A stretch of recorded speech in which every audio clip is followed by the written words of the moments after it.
Having passed by the requisite 3/5 vote, the House has overridden the governor's veto and the bill becomes law, notwithstanding the governor's objections. So be notified. Protesters in the gallery had to be cleared out after chants of shame erupted when the veto was overridden. And there we are, North Carolina. It's my home state. It's where I also serve in elected office at the mayoral level, has done something that is most unthinkable. Passed a 12-week ban on abortion. Hundreds of people turned out to protest the abortion bill on just a few hours' notice. Rebecca Coggins was one of them. She said she felt driven to be here. Very short notice, but that's what they're doing, and a lot of people showed up because this is backwards.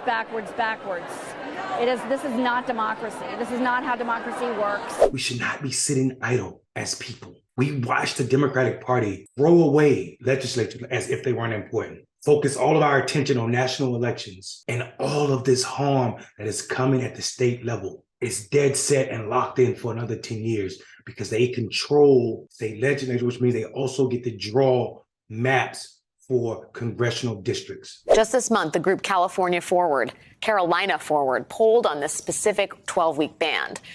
54% of likely voters opposed a 12-week abortion ban. Only 40% supported it.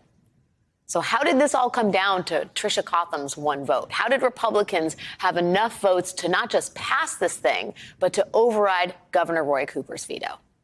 How is the will of the people so far away from the work of the legislature? We are suffering because we don't participate in state level elections in a way that is necessary to prevent 12-week abortion bans or voting right laws that are meant to strip Black people of their ability to get to the poll in an equitable way. What are we waiting on to get serious about our state legislatures and take them back from these crazy right-wing Republicans that are doing so much damage that will cause people their lives? That is not hyperbole. A 12-week abortion ban in North Carolina does not just affect women in North Carolina or people in North Carolina. Look at what's happening in the states around. We are pushing women further and further away from safe medical treatment in 2023. This is where we find ourselves. We Democrats need to pay more attention to governor's races and to state legislative races.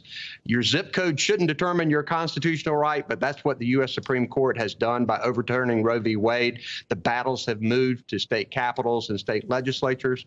I was chairman of the Democratic Governors Association last year, and we were able to end up with +2 Democratic governors.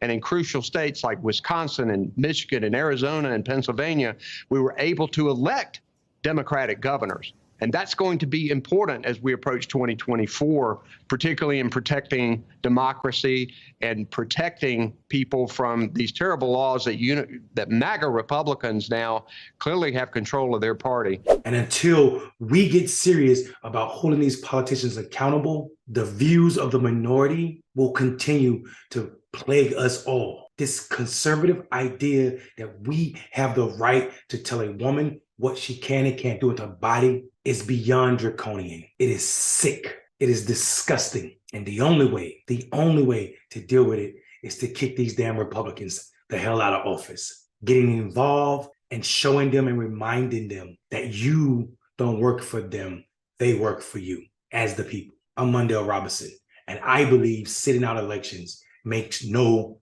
damn sense. Have a good evening, but not before you think about it.